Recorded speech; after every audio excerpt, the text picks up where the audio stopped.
Well, hello, Science Warriors. Welcome here to our first video in our Flipped Classroom series.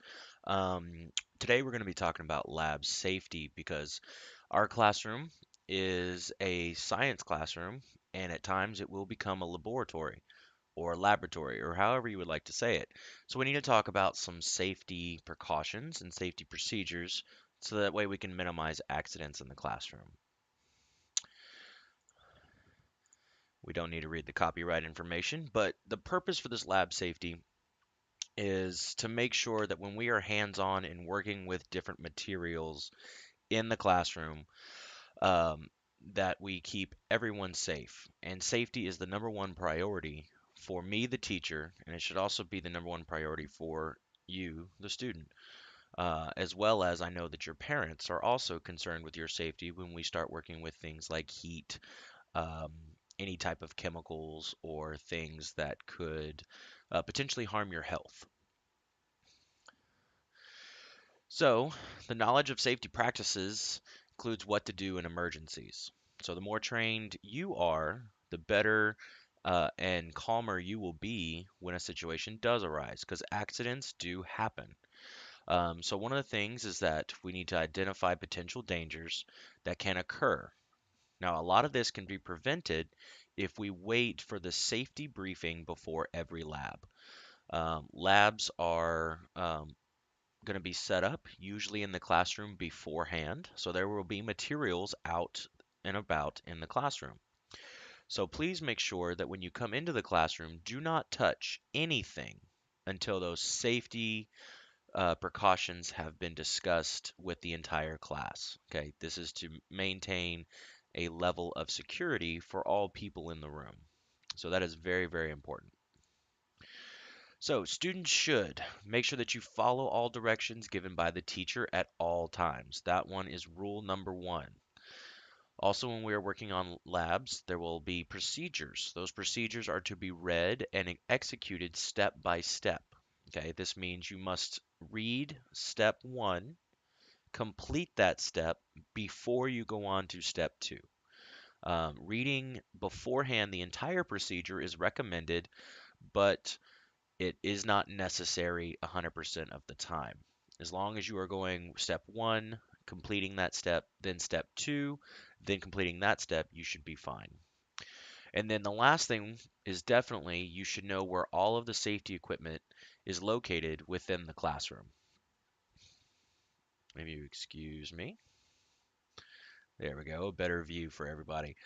So for instance, the big safety equipment we have is, of course, our eye wash station, fire extinguisher, first aid kit, and our safety shower, which we'll be learning in class through some activities, the locations, and reviewing the purposes of these different safety pieces of equipment.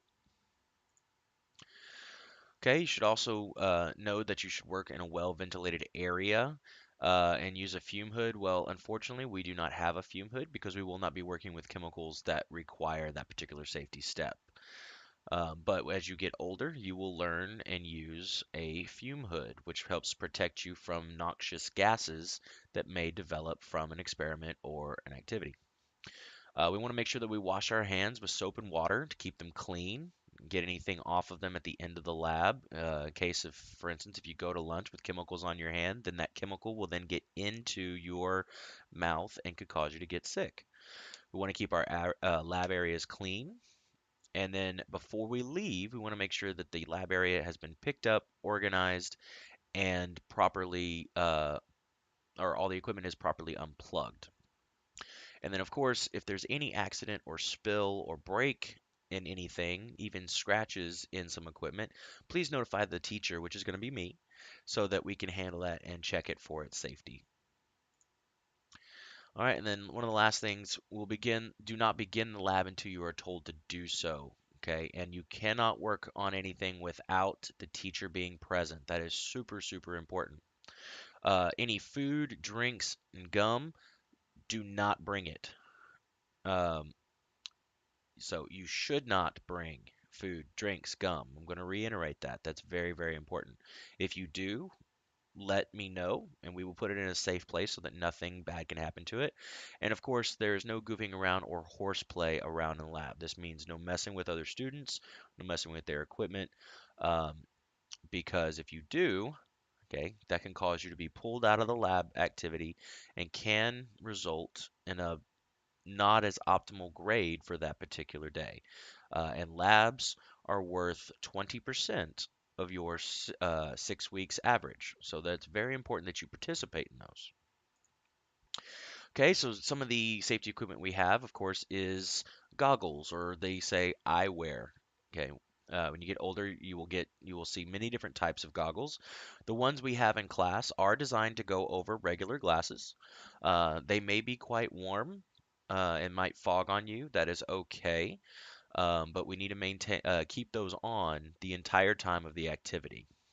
They protect your eyes from all different kinds of possibilities, including fragments coming at your face, protect them from fumes, protect them from splashes from liquids. So there's a lot of importance to a set of goggles. Gloves will be used when necessary. Not all lab activities will require gloves, but they will protect your hands from things like chemicals that might burn or irritate the skin. They can protect your hands from particularly nasty or disgusting substances. Um, and they can also keep cross contamination from happening. Contamination is when one substance comes into contact with another, and then they therefore have mixed. Well, a lot of times in science, mixing of two substances can be a bad thing if they are not what you're trying to do in the experiment or in the activity. So we want to keep those separate as much as possible. They can be made out of cloth, rubber, and leather, depending on the usage. Cloth is good for when you're not working with liquids. Rubber is good for when you're using chemicals, and leather is good for when you're dealing with heat, sparks, and anything that's really rough or could be sharp. Okay, lab aprons, your attire. You must wear closed-toed shoes, no heels on the shoes. This way you have a sure footing. We're going to wear long pants and long sleeves. This way, chemicals cannot splash onto the skin.